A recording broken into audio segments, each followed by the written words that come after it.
కార్యక్రమాన్ని ప్రారంభించే ముందుగా గురువుగారు ధన్యవాదాలు తెలుపుకుంటూ, మరి ఈరోజు ఈ జూమ్ కార్యక్రమంలో పాల్గొన్న మీ అందరికీ కూడా ధన్యవాదాలండి. మరి ఈరోజు మనం సాధన చేస్తున్న వారు ఏ విధంగా ఉండాలి, శారీరక పరంగా కానీ, మానసిక పరంగా కానీ, బుద్ధి పరంగా కానీ, ఆత్మపరంగా కానీ ఎలా ఉండాలో తెలుసుకుందాం. ఎందుకంటే ఇవి చాలా చిన్న విషయాల్లాగే అనిపిస్తాయి, కానీ ఈ చిన్న విషయాల్లో అశ్రద్ధ చేస్తే గొప్పదైన ఆత్మని మనం పొందలేము. ఎందుకంటే ఆత్మ అన్నిటికీ శక్తినిస్తుంది, కానీ తానుగా ఏమీ కోరుకోదు, తానుగా ఏమీ తను అంటించుకోదు.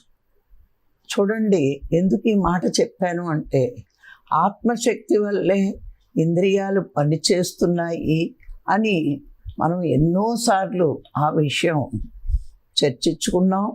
మరి ఆత్మ తప్పుకున్న శరీరం శవమవుతుంది, ఆత్మ ఉంటేనే ఆ శరీరంలోకి చలనం ఉంటుంది అని మరి చాలాసార్లు ఈ విషయాన్ని మనము చెప్పుకుంటున్నాం, తెలుసుకుంటున్నాం, మళ్ళీ మరణం చేసుకుంటున్నాం.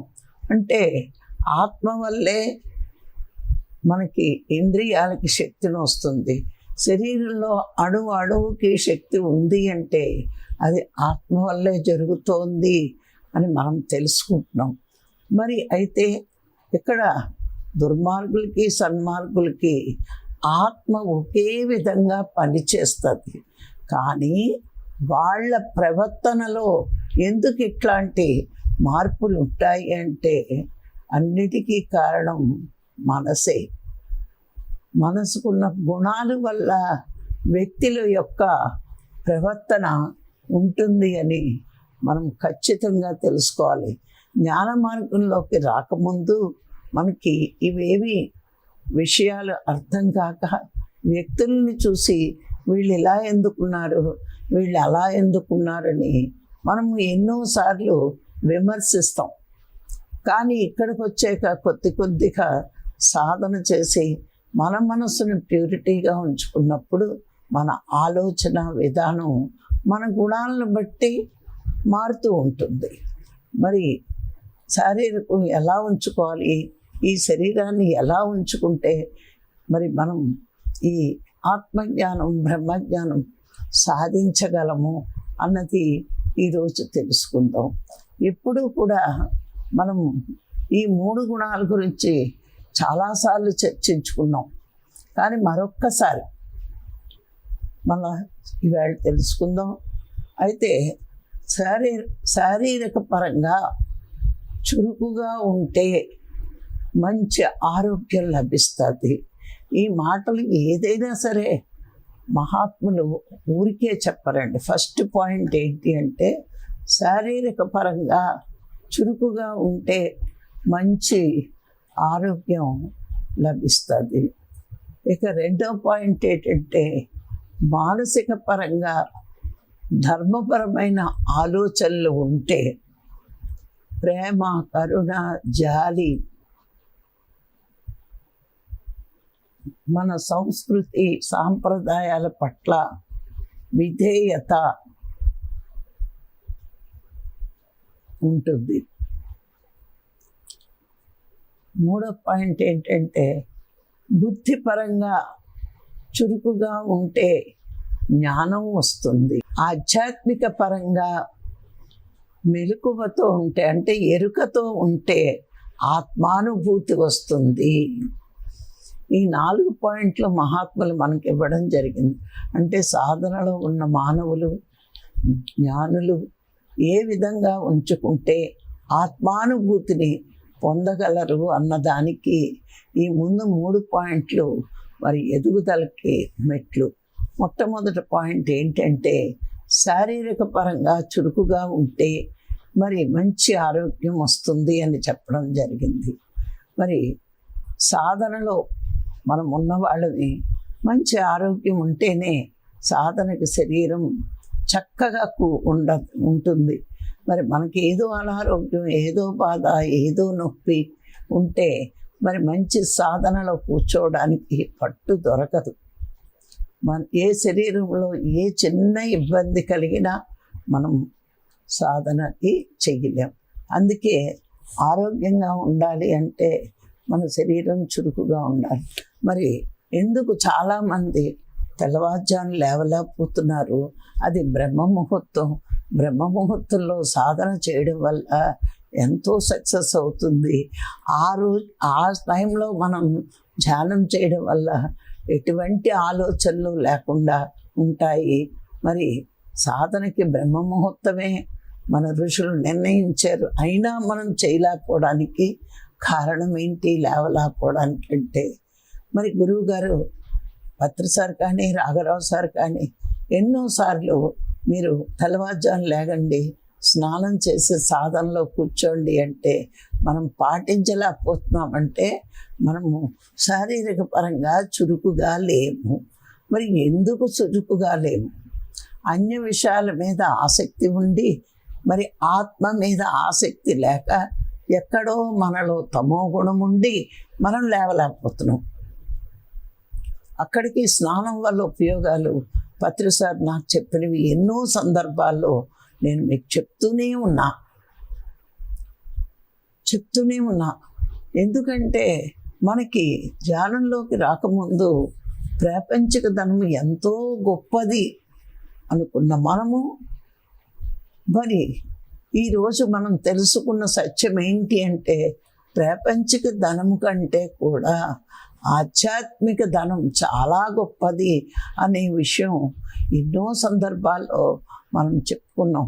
ప్రాపంచిక ధనం ఈ రోజుకే సరిపోతుంది, ఈ జీవితానికే సరిపోతుంది, ఈ భూలోకానికే సరిపోతుంది. కానీ ఆధ్యాత్మిక ధనం సంపాదించిన వాడు ఉన్నత లోకాలకి చేరుకోగలడు అని మనము పత్రిసార్ ద్వారా ఎన్నోసార్లు తెలుసుకుని దానికంటే దీని మీద ఆసక్తిని పెంచుకున్నాం. మరి ఇలా ఆసక్తిని పెంచుకున్నప్పుడు ఈ ధనము మనం సంపాదించాలి అని అనుకున్నప్పుడు మరి చెయ్యవలసింది గురువులు చెప్పిన విషయాల్లో అశ్రద్ధ పనికిరాదు, బద్ధకం పనికిరాదు, నిర్లక్ష్యం పనికిరాదు. గురువుగారు చెప్పేశారు, బ్రహ్మముహూర్తంలో ధ్యానం చేయాలి, స్నానం చేసి కూర్చోండి, మీ శరీరం చాలా చక్కగా కుదురుగా కూర్చోగలుగుతారు, మరి మంచి సాధన వల్ల మీకు ఆరోగ్యం పొందుతారు అని. మరి ఆరోగ్యం శారీరక పరమైందే కాబట్టి శారీరక పరంగా ఆరోగ్యం పొందాలి అంటే మనం చక్కగా బ్రహ్మముహూర్తంలో లేచి స్నానం చేసి చక్కని సాధన చెయ్యాలి. దీనికి మన శరీరం సహకరించట్లేదు. గురువులు చెప్పినా మనం ఆచరణలో పెట్టుకోలేకపోతున్నాము అంటే మనలో ఇంకా తమో గుణ లక్షణాలు వదలలేదు, బద్ధకం ఉంది. ఎప్పుడైనా ఎక్కడికైనా వెళ్ళి శరీరం అలసిపోతే అది వేరే సంగతి.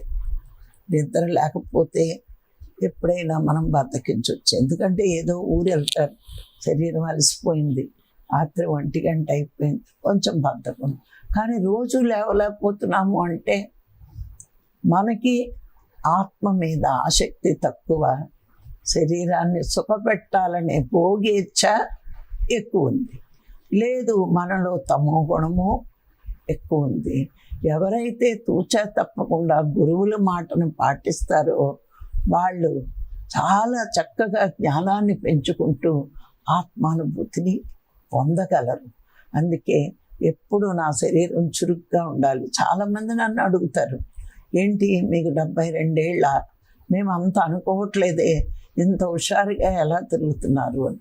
మరి గురువు చెప్పిన మాటని తూచా తప్పకుండా పాటిస్తూ సింపుల్ టెక్నిక్స్ అన్నీ మన జీవితంలో ఉపయోగించుకునేలా చేసుకోవాలి. అవి గురువులు చెప్పిన చిన్న చిన్న మాటలే, కానీ ఆచరణలో పెట్టుకుంటే పెద్ద పెద్ద లాభాలు వస్తాయి. చాలామందికి నేను గమనిస్తూ ఉంటాను, ఏంటంటే గురువులు చెప్పేశారు బ్రహ్మముహూర్తం స్నానం చేయాలి, పత్రిజీ అన్నీ చెప్పేశారు. పోనీ మీకు చెప్పకపోయినా మాకు చెప్పినప్పుడు మేము మీకు చెప్తూ ఉన్నప్పుడు కూడా మరి కొద్దిమంది ఆచరణలో పెట్టుకోక మరి అంత సాధించలేకపోతున్నాము అంటారు. సాధించాలి అంటే మరి తప్పకుండా బ్రహ్మ ముహూర్తంలో లేచి స్నానం చేసి సాధనలో కూర్చోండి చక్కగా. మరి మనం దేవుడి గదిలోకి వెళ్ళి మనం కల్పించుకున్న విగ్రహాలకి, మనం తయారు చేసుకున్న విగ్రహాలకి పూజ చేస్తుంటేనే చక్కగా స్నానం చేసి బట్టలు మార్చుకుని అన్నీ చేసి హాయిగా కూర్చుంటాం మనం తయారు చేసుకున్న దేవుళ్ళకి. మరి భగవంతుడే ఇందులో కొలువై ఉన్నాడు అని తెలుసుకున్న మనము, ఆయన్ని నిత్యము శ్వాసతో అభిషేకం చేస్తున్న మనము శరీరం శుద్ధత్వంలో లేకుండా చేస్తే, మరి ఈ తమో గుణాన్ని వదలకపోతే, ఈ శరీరంలో చురుకుదనం లేకపోతే నీకెందుకు ఆయన ఆరోగ్యం ఇవ్వాలి? నువ్వుకెందుకు సాధనలో గొప్ప జ్ఞానం ఇవ్వాలి? ఒకసారి మనం ఆలోచించుకుందాం. గురువులు చెప్పింది, గురువే పరబ్రహ్మ స్వరూపమని తలుచుకుంటూ చెప్పింది పాటించాలి అంటే పాటించలేకపోతున్నాం. ఎక్కడో మనలో ఇంకా తమో గుణం ఉంది. కొంతమంది అంటారు, లేవడం, ఇంటి పని చేసుకోవడం, వంట పని చేసుకోవడం, ఓన్లీ అన్ని పనులు అయ్యాకే స్నానము, చీర మార్చుకోవడం, బట్టలు మార్చుకోవడం అనుకుంటున్నారు. ఎందుకు ఇట్లాగా? పత్రిసారి చూడండి, చక్కగా ఏ క్లాస్కి ఆ క్లాస్ వచ్చి స్నానం చేసి ఫ్రెష్గా వెళ్ళిపోతారు. ఎందుకంటే శరీరానికి అలసట రానివ్వరు, మనసుకే అలసట రానివ్వరు. ఈ రెండు అలసటలే మరి మనిషిని హుషారు తంపేస్తాయని ఆయనకి తెలుసు. అది చూసే నేను నేర్చుకున్నా. పత్రిసారిలా హుషారుగా ఉండాలంటే ఎప్పటికప్పుడు స్నానం చేసి మన శరీరాన్ని ఎప్పుడు సార్ చెప్పేవారు, పాంచభౌతిక తత్వమైన ఈ దేహం పంచభూతాల్లో ఒకటైన నీరుని అందించేటప్పుడు అది ఎప్పుడు యాక్టివ్గా ఉంటుంది, హుషారుగా ఉంటుంది పని చేయడానికి. సాధన చేయడానికి మన శరీరం హుషారుగా ఉండాలి. ఉన్నప్పుడే ఆరోగ్యంగా ఆనందంగా జీవించగలం. అందుకే మహాత్ములు శారీరక పరంగా చురుకుగా ఉంటే మంచి ఆరోగ్యం వస్తుంది. కానీ చాలామంది వాకింగ్లు చేస్తారు, ఏరోబిక్స్ చేస్తారు, ఇది చేస్తారు, అది చేస్తారు సాధనలోకి వచ్చి కూడా. కానీ హుషారుగా సాధనలో కూర్చోండి, ఏ వాకింగ్లో అక్కల్లా చక్కగా ఉంటుంది, చక్కగా ఆత్మానుభూతిని పొందగలం. అందుకే ఒకే ఒక్క మాటలో వాళ్ళు చెప్పేశారు, శారీరక పరంగా నువ్వు చురుకుగా ఉంటే చక్కని ఆరోగ్యాన్ని పొందుతావు. ఆ ఆరోగ్యం ఎందుకు అంటే ఏదో 100 సంవత్సరాలు ఇంకా బతికేయాలి కాదు. సాధన చేసే టైంలో శరీరం ఇబ్బంది కలగకుండా ఉండాలి, అది రావాలి మనకి. దానికోసం మనం శరీరాన్ని ఆరోగ్యంగా ఉంచుకోవాలి. ఇక మన ఆలోచనలు ధర్మ మార్గంలో ఉంటే మనలో ప్రేమ, దయ, సానుభూతి ఇవన్నీ మంచి గుణాలు వచ్చి మన సంస్కృతిని తెలుసుకుంటూ మనం చాలా ధర్మ మార్గంలో ఉండి మనమే సంపన్నులు అయిపోతాం. అన్ని విధాల సంపదలు వస్తాయి. అంటే ధర్మం ఉండాలి. ధర్మం అంటే ఏది మనకి నిర్దేశించారో అలాంటి ఆహారమే భుజించడం ధర్మం. మనది కానిది ఏది కూడా మనం ఆశించకపోవడం ధర్మం. ఎదుటి వాళ్ళకి గురించి తెలిసి తెలియని మాట్లాడటం అధర్మం. తెలుసున్న విషయాలే చెప్పాలి, ఎల్లవేళలా సత్యాన్నే మాట్లాడాలి. అందరూ ఆత్మస్వరూపులను తెలుసుకోవాలి. అప్పుడే చిన్న పిపీలాది బ్రహ్మ పర్యంతం, చిన్న జీవ నుంచి బ్రహ్మదేవుడి వరకు పరమాత్మ స్వరూపాలే అని తెలిసినప్పుడు మనలో ప్రేమ, దయ, కరుణ ఇలాంటి గుణాలు వస్తాయి. అంటే చిన్న జీవుల పైన కరుణ, మరి సాటి వాళ్ళ జీవుల మీద ప్రేమ, సాటి వాళ్ళ మీద ప్రేమ, ఇవన్నీ రావాలి అంటే ముందు మన ధర్మం ఏంటో మనం తెలుసుకోవాలి. అంటే మానవుడి ధర్మం ఏమిటి అంటే ప్రపంచకంలో ఉంటూ సంసార ధర్మం నిర్వహిస్తూ సంఘ ధర్మాన్ని పాటిస్తూ ఆధ్యాత్మిక ధర్మాన్ని కూడా పాటించడమే. ఇన్ని రకాలుగా మనం ఉన్నప్పుడు మనకి అందరితోటి బంధుత్వం వస్తుంది. మన సంపదలు ఎప్పుడూ పెరుగుతూనే ఉంటాయి. మరి రాఘరావు గారు చూడండి, ఎప్పుడు అందరూ బాగుండాలి, అందరూ జ్ఞానవంతులు అవ్వాలి, అందరూ గొప్పగా ఎదగాలి అని ఎప్పుడూ కోరుకుంటారు ఆయన. మరి అందుకే ఆయన సంపదలు ఎంత ఖర్చు పెట్టినా తరగవే కానీ ఎప్పుడూ ఆయన ఇవ్వడమే కానీ ఏమీ తీసుకోరు. అది పిల్లల దగ్గర నుంచైనా అంతే, ఆత్మ బంధువుల దగ్గర నుంచైనా అంతే, ఎవరి దగ్గర నుంచైనా ఇవ్వడం అంటే ఆయనకి చాలా ఇష్టం. ఆ ధర్మం సంఘంలో ఉన్నప్పుడు సంఘ ధర్మం పాటించారు, సంసారంలో ఉన్నప్పుడు సంసార ధర్మం పాటించారు, ఆధ్యాత్మికతలో ఉన్నప్పుడు ఆధ్యాత్మిక ధర్మము పాటిస్తున్నారు. మరి ఎప్పుడు ఆయన మనసు ధర్మం వైపే ఉంటుంది. ఈరోజు మిమ్మల్ని ఎవరినైనా ఏదైనా అంటే మీరు ధర్మాన్ని తప్పినప్పుడు కేకలేస్తారు. ఒక గురువులు అట్లాగే ఉంటారు. మరి ఆ ధర్మాన్ని పాటించిన వాడికి సంపదలు వాటంతటా అవే వస్తాయట. అష్టలక్ష్ములు వాళ్ళకి వశమవుతాయి. అందుకే ముందు మనం ధర్మ మార్గంలో ఉండాలి, ధర్మపరమైన ఆలోచనలు ఉండాలి. మనది కానిది మనం ఎప్పుడు ఆశించకూడదు.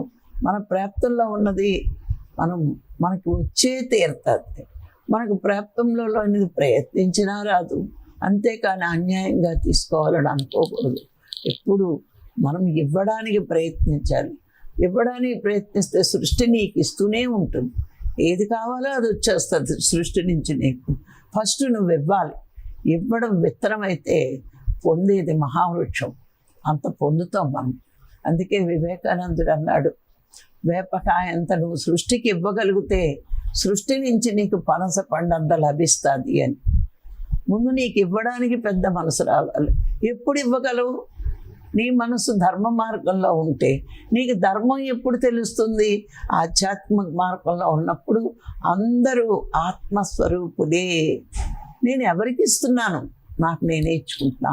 ఇంకా మరీ హయ్యర్ స్టేజ్లో వచ్చేటప్పటికి ఆ స్థితికి వచ్చేస్తాం. కానీ ఇవన్నీ నేర్చుకుంటూ ఆ స్థితికి మనము చేరుకోగలం. ఎవరికి కాదు. భగవంతుడు సంపద నాకు ఇచ్చాడు నా పుణ్యం వల్ల, అది త్యాగబుద్ధితో అనుభవించమన్నాడు అనే ఎరుకలో ఉంటాం ధర్మాన్ని ఆచరించేటప్పుడు. అధర్మం వైపు ఉన్నప్పుడు ఇది నాదే, ఇది నాదే, నాదే, నా పిల్లలకి నా భార్యకే హక్కు ఉంది అనుకుంటాం. కాదు, హక్కు ఉంది, వారసులే వాళ్ళు. కానీ కొంతైనా మన తోటి వాళ్ళకి ఇవ్వాలి అనే ఆలోచన నీకు ఆధ్యాత్మికంలోకి వచ్చేకే ధర్మం తెలుస్తుంది, ఎలా ఉండాలో తెలుస్తుంది. సంపదలు నావి అనుకున్న మనము ఇదంతా భగవంతుడిదే అని ఆధ్యాత్మిక మార్గంలోకి వచ్చేకే మనకి అర్థమయ్యింది. అర్థమైనా మధ్య మధ్యలో మాయకు వశమవుతూ ఉంటాం. నాది అనే భ్రాంతిలో పడిపోతాం. కానీ ఆ భ్రాంతి నుంచి తప్పుకోవడానికే, ఆ భ్రమల్లో ఉండకుండా ఉండడానికే మనకి రోజు నిత్యం సాధన. మన మనసును మర్చిపోయి అధర్మం వైపు వెళ్లకుండా ఉండాలి అంటే నిత్యము సాధన ఉండవలసిందే. ఆ సాధన చేసేటప్పుడు కళ్ళు ముయ్యగానే తెలుస్తుంది, నేను ఆత్మని, కానీ నాకు తెలియట్లేదు, అనుభూతి పొందట్లేదు, నాలో ఇంకా ధర్మం లోపించిందా, సాధన లోపించిందా, జ్ఞానం లోపించిందా అని మనం విచారణ చేసుకుంటాం. అందుకే మన మనస్సు ఎప్పుడు కూడా ధర్మపరమైన ఆలోచనలే చెయ్యాలి. మనం సంపదల్ని యాచించక్కర్లేదండి. ధర్మాన్ని పట్టుకుంటే చాలు, అన్ని సంపదలు మనకు వస్తాయి. మరి బుద్ధిపరంగా చురుకుగా ఉంటే మూడో పాయింట్, మంచి జ్ఞానం వస్తుంది. మరి బుద్ధిపరంగా జ్ఞానం అన్నది బుద్ధిలోనే నిక్షిప్తమై ఉంది. కానీ మనము ఆ బుద్ధిని, మనసు ఎప్పుడైతే ధర్మాన్ని తప్పిందో బుద్ధి అశుద్ధ బుద్ధి అయిపోతుంది. ధర్మంలో ఉన్నప్పుడు మన బుద్ధి శుద్ధ బుద్ధి అయ్యి అందరూ ఒకటే, అహం బ్రహ్మాస్మి తత్వమసి. ఈ రెండు విషయాలు ఎప్పుడూ మర్చిపోం. సర్వం కల్విదం బ్రహ్మ. ఈ జ్ఞానం మనకి నిరంతరము గురుబోధ వల్ల, స్వాధ్యాయం వల్ల, మంచి ఆలోచనల వల్ల ఈ మంచి జ్ఞానం వస్తుంది.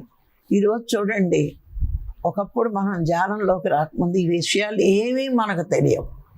ఎంతసేపు నేను, నా సంసారం, ఈ నా ప్రపంచం, నా చుట్టూరు ఉన్న ప్రపంచం, ఇంతే మనకు తెలుసు. ఈరోజు అహం బ్రహ్మాస్మి తత్వమసి సర్వం కల్విదం బ్రహ్మ అని ప్రతి ఒక్క జ్ఞానికి తెలుసు. కానీ వాళ్ళ ఆచరణలో ఎందుకు పెట్టుకోలేకపోతున్నారు అందరూ అంటే మాయకు వశమవుతున్నారు. ఎందుకు మాయకు వశమవుతున్నారు అంటే సరి అయిన సాధన లేక, అంటే శ్వాస మీద ధ్యాస పెట్టక ఏవేవో ధ్యాసలు పెట్టి ఏవేవో ధ్యానాలు చేస్తే ఆ గురువు చెప్పిన జ్ఞానాన్ని మరుగున పరిచి మాయలో పడిపోయి అసలైన జ్ఞానం పొందలేక సతమతం అవుతున్నారు. మరి నీ బుద్ధిలో సరైన జ్ఞానం ఉంది అంటే నీ మనసు శుద్ధత్వంలోకి వస్తుంది అని లెక్క. అది శుద్ధత్వంలో ఎందుకు ఉంది అంటే సరి అయిన సాధన చేసి ధర్మం అంటే ఏంటో తెలుసుకొని ఆ ధర్మాన్ని మనం ఆచరిస్తున్నాం కాబట్టే మన బుద్ధిలో సరి అయిన జ్ఞానం ఇమిడి ఉంది. ఎందుకు ఇమిడి ఉంది? ఈరోజు మనం ఎవరికి చెప్పినా ఏ కోరికలు వద్దు అని చెప్తున్నాం, సరి అయిన సాధన చెయ్యండి అని చెప్తున్నాం, ఆ గురువు ఇచ్చిన జ్ఞానం పంచుతున్నాం.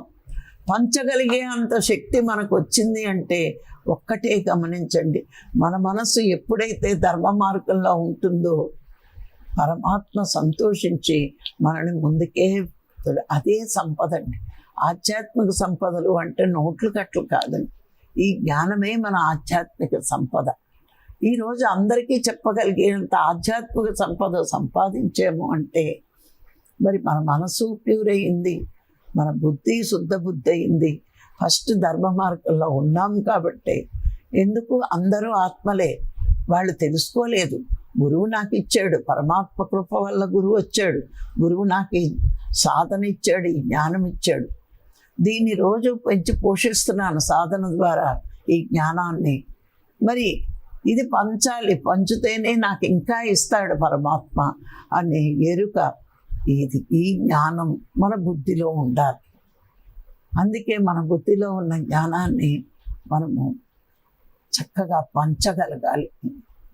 ఆ బుద్ధిపరంగా చురుకుగా ఉండడం అంటే మనం చెప్పాలా, మనం చెప్పకపోతే వాళ్ళకి తెలియదా, ఒకడు చెప్తాడులే. నేను కూడా కొన్నాళ్ళు అనుకున్నా, నేను పొందితే చాలనుకున్నా, కానీ గురువు ఏమీ మాట్లాడలే. నా అనుభవమే నాకు నేర్పింది. గురువు ప్రవర్తనను బట్టి శిష్యుడు అర్థం చేసుకోవాలి. 2 సంవత్సరాలు 10 సార్లు నాకు బోధిస్తుంటే నాకు చివరికి అర్థమైంది ఏంటి అంటే, ఒక గురువు తన సుఖాలను వదులుకొని తన కష్టాలను ఎదిరిస్తూ శిష్యుల కోసం ఇంత కష్టపడతాడా అని అర్థమైనప్పుడు నా కళ్ళు చెమిర్చాయి. నేను ఏం చేస్తున్నాను లోకానికి? గురువుని చూసి నేను నేర్చుకోవాల్సింది ఏంటి? ఆయన లోకానికి సేవ చేస్తున్నాడు, నేను నాకైనా చేసుకోవాలి. అంటే విశ్వ కళ్యాణం కోసం నిరంతరం తిరుగుతుంటే నేనున్న నా పరిస్థితుల్లో నా కోసం నేను ధ్యానం చేసుకోవాలి. నేను కూడా నా పరిధిలో నేనే కొంతైనా జ్ఞానం అందించాలి అని తిరగడం మొదలుపెట్టాను. మరి గురువుని చూసి నేర్చుకోవాల్సినవి ఎన్నో విషయాలు ఉంటాయి. ఎలాంటి ఆహారం తినాలి, ఎలా వ్యవహరించాలి, ఎలా సేవ చెయ్యాలి, ఎలా ధ్యానం పంచాలి, ఇవన్నీ కూడా మన బుద్ధిలో ఉండేవేనండి. మన బుద్ధిని బట్టే మన ప్రవర్తన ఉంటుంది. మనం గమనించుకుంటే ప్రపంచక జీవితానికి ఆధ్యాత్మిక జీవితానికి ఎంత డిఫరెన్స్ ఉందో మన జీవితాన్ని గమనించుకుంటే మన బుద్ధి ఎంత శుద్ధమైందో అర్థమవుతుంది. ఎప్పుడూ మనం బుద్ధి పరంగా చురుగ్గా ఉండాలి. అంటే ఏ జ్ఞానం పొందాలి, ఎలా పొందాలి, ఏ పుస్తకం ద్వారా వస్తుంది, ఏ స్పీచ్ వల్ల వస్తుంది, ఆత్మతత్వం తెలుసుకోవడానికి అందరికంటే ముందు ప్రయత్నించాలి. తెలుసుకోవాలి. ఇది తీరని దాహం అండి బుద్ధికి, తీరే దాహం కాదు. మామూలు దాహం, ఇంద్రియాలకున్న దాహం గ్లాస్ మంచినీళ్ళు తాగితే పోతుంది. ఈ బుద్ధిలో ఉన్న దాహం ఎన్ని నేర్చుకున్నా ఇంకా ఇంకా ఇంకా నేర్చుకోవాలి అని తపన ఉంటుంది. ఈ నిరంతరము ఈ పిపాస దీని అనేది దాహం అన్నట్టు. ఇంద్రియాలకు ఉన్నది దాహం, నీ బుద్ధికి, నీ మనసుకి, నీ ఆత్మకి ఉన్నది జ్ఞాన పిపాస. అంటే జ్ఞానం ఇంకా కావాలి అని దాహం. ఇది వేసుకున్న కొద్దీ ఇంకా తీరట్లేదు. ఎన్ని పుస్తకాలు చదివినా, ఎన్ని విన్నా ఇంకా వినాలి, ఇంకా నేర్చుకోవాలి, ఇంకా తెలుసుకోవాలి, ఇంకా అందరికీ తెలియచెప్పాలి. దీన్ని దాహం అనరు, పిపాస. అప్పుడు నీకు ఎప్పుడు వస్తుంది ఇది? భగవంతుడు కూడా మనని అనుక్షణము అనుదినము గమనిస్తూ ఉన్నాడు కదా. నీలో ఈ పిపాస ఉన్నప్పుడు, ఈ దాహం ఉన్నప్పుడు, ఇంకా జ్ఞానం పెంచుకోవాలని నీ బుద్ధి కనిపించినప్పుడు, నువ్వు ఆ చురుకుదనంతో స్వాధ్యాయం చేసి గురువు మాటలు వింటూ 10 మందికి చెప్పినప్పుడు నీకు ఇంకా జ్ఞానం ఇవ్వబడుతుంది. ఎన్నోసార్లు పత్రిక చెప్పేవారు, మీకు తెలుసున్నది, మీరు నేర్చుకున్నది ఇవ్వండి. ఇవ్వడం వల్ల పెరుగుతారు, దాచుకుంటే దోచుకోబడుతుంది. దాచుకున్నావు, నీలో అరిషడ్ వర్గాలనే దొంగలు ఉన్నారు, వాటి వల్ల నీ జ్ఞానం నాశనం అయిపోతుంది. లేదు, ఈ విశ్వంలో నేను నేర్చుకున్నాను, ఈ విశ్వానికే ఇచ్చేస్తా. నేను పైకి వెళ్ళేటప్పటికి ఎంతమందికి ఇచ్చానో మరి తెలియాలి అంటే ఇక్కడ నువ్వు చెయ్యాలి. పైకి వెళ్ళినప్పుడు ఎవరికీ ఇవ్వలేదు, నేను దాచుకున్నాను అనుకుంటే ఏమీ మిగలదు అని సార్ ఎన్నో సందర్భాల్లో చెప్తూ ఉండేవారు. అంటే నేర్చుకోవడం, నేర్పడం అనే పని బుద్ధిదండి.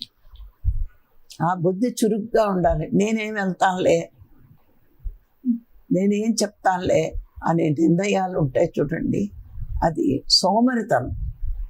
ఇంకా మనలో ఎక్కడో ఒక 10% అయినా ఈ సోమరితనం ఉంటే సాధన లేదు. కొంచెం అధర్మంలోకి వెళ్ళిపోతాం, జ్ఞానము లేదు. ఈషన్ మాత్రమైన ఈ సోమరితనం మనలోకి రానివ్వకూడదు. ఎంతసేపు పెరగడానికి చూడాలి, ప్రాపంచిక ధనం పెరగడానికి కాదండి, అది వేరే మార్గం, అది ఇంద్రియాలకు పని. ఆ ప్రాపంచిక ధనం గురించి ఆలోచించొద్దు. మనం ఇప్పుడు ఆధ్యాత్మిక ధనం గురించి మాట్లాడుకుంటున్నాం. మన బుద్ధి ఎప్పుడు కూడా నేర్చుకోవడానికి తపన పడాలి, నేర్పించడానికి తపన పడాలి. ఈ రెండు ఉండడమే బుద్ధి చురుకుగా ఉంచుకోవడం. అప్పుడు నీకు ఎంత చక్కని జ్ఞానమో అందుతుంది. ఇక 4వ పాయింట్, ఆధ్యాత్మిక పరంగా మరి మనం ఎలా ఉండాలి అంటే మెలకువతో ఉండాలి. అయితే నిద్రపోతే ఎలా వస్తుందండి? ఆ నిద్రకి మెలకువకి చెప్తాను. ఏంటంటే చాలామంది ధ్యానం క్లాసు వచ్చిన వెంటనే చక్కగా కళ్ళు మూసుకుంటారు. అది ధ్యానం చేయించేటప్పుడు మూసుకోవాలి.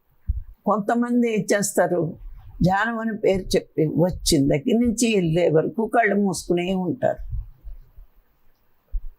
ఆ కళ్ళు మూసుకుంటే నీకు జ్ఞానం చెవిలోకి ఎట్లా వెళ్తుంది? అస్తమాట కళ్ళు మూసారు అంటే వీళ్ళకి ఖచ్చితంగా నిద్ర వస్తున్నట్టే.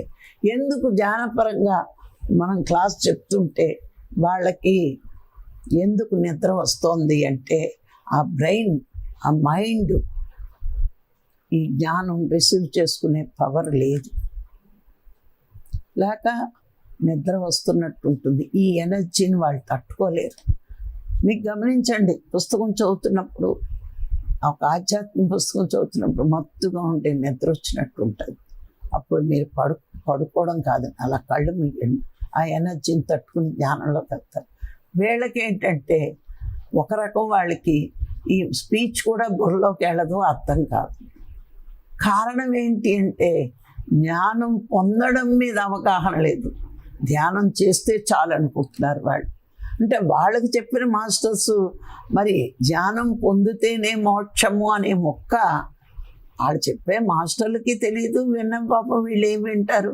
ధ్యానం చేసేస్తే చాలు, 20 గంటలు చేస్తే చాలు, 10 గంటలు చేస్తే చాలు, 15 గంటలు చేస్తే చాలు, ఇలా గిన్నీస్ బుక్ వరల్డ్ రికార్డ్కి వెళ్ళిపోయాం అనుకుంటున్నారు. కానీ జ్ఞానం కూడా ఉంటే కానీ మోక్షం రాదు అనే స్థితి లేక ఎరుక కోల్పోతున్నారు, మెలకువలో ఉంటారు. ఇంకో కొంతమంది ఉంటారు, వాళ్ళు ఏంటంటే 2-3 కూర్చున్నప్పుడు కొంతమందికి ఆ డిస్కషన్లో మాస్టర్లతో కూర్చుంటే మనకు కొత్త విషయాలు తెలుస్తాయి. మాస్టర్స్తో మాట్లాడటం వల్ల కొన్ని మెలకువలు తెలుస్తాయని చక్కగా ఆ టాపిక్స్ వింటూ ఉంటారు. కొంతమంది ఏం చేస్తారు, వచ్చి ఆ టాపిక్ని డైవర్ట్ చేసేస్తారు. వాళ్ళేలాగా వీళ్ళేలాగా వాళ్ళేలాగా అనుకుంటూ అక్కర్లేని టాపిక్స్. అదే పత్రిక గారు, రాఘరావు గారు అయితే కొంచెం గట్టిగా క్యాక్లెస్ బుద్ధి లేదా, మనం మాట్లాడుతున్న మాటలేంటి, నువ్వు మాట్లాడుతున్న మాటలేంటి, టాపిక్ని ఎందుకు డైవర్ట్ చేసావని వాళ్ళిద్దరూ కేకలేయగలరు. కానీ నాలాంటిది ఏమనుకుంటుందో అని ఒక భయం ఉంది నాకు. ఎవరైనా ఏమైనా అనుకుంటారేమో మనం తిడితే అని ఓపికగా సహిస్తాను. అది నా చెడు లక్షణమే అనవచ్చు. గట్టిగా కేకలేయలేను, కేకలేస్తాను కొన్ని సందర్భాలు. కానీ కొన్ని సందర్భాలు అన్నప్పుడు ఏమవుతుంది, అక్కడ ఉన్న పరిస్థితుల్ని వీళ్ళ వల్ల కలుషితం ఉంటుంది. వీళ్ళు కళ్ళు తెరిచి నిద్రపోయేవాళ్ళ రకం. వాళ్ళు కళ్ళు మూసుకుని ధ్యానం అని చెప్పి పడుకుంటే టాపిక్ని డైవర్ట్ చేస్తారు చూడండి. ఎందుకంటే ఈ ఆధ్యాత్మిక విషయం వినడానికి వాళ్ళ బుద్ధి చురుగ్గా లేదు. చురుగ్గా లేక వీళ్ళయి పోగేసి చెప్తూ ఉంటారు. మీరు గమనించండి, ఇలాంటి వాళ్ళకి దూరంగా ఉండడం మంచిది. ఆ ఎరుకను కోల్పోయి ఉన్నారు వాళ్ళు. వాళ్ళ వల్ల నష్టమే, వీళ్ళ వల్ల నష్టమే. మనకు ఆత్మానుభూతి కలగకపోవడానికి ఇలాంటి వాళ్ళు కారణమవుతూ ఉంటారు. అందుకే మనంగా ఎక్కడ ఏ విషయం దొరికినా, ఎక్కడ ఏ విషయం వింటున్నా, ఎక్కడ ఏ పుస్తకం ఉన్నా ఆత్మ గురించి చెప్తే ఒళ్ళంతా చెవులు అంటారు చూడండి, అలా మనం ఎరుకతో గమనించాలి.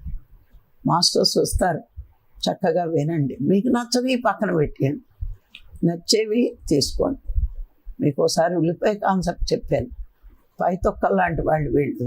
ఉల్లిపాయకి రక్షణే, కానీ ఉపయోగపడకున్న వాళ్ళు.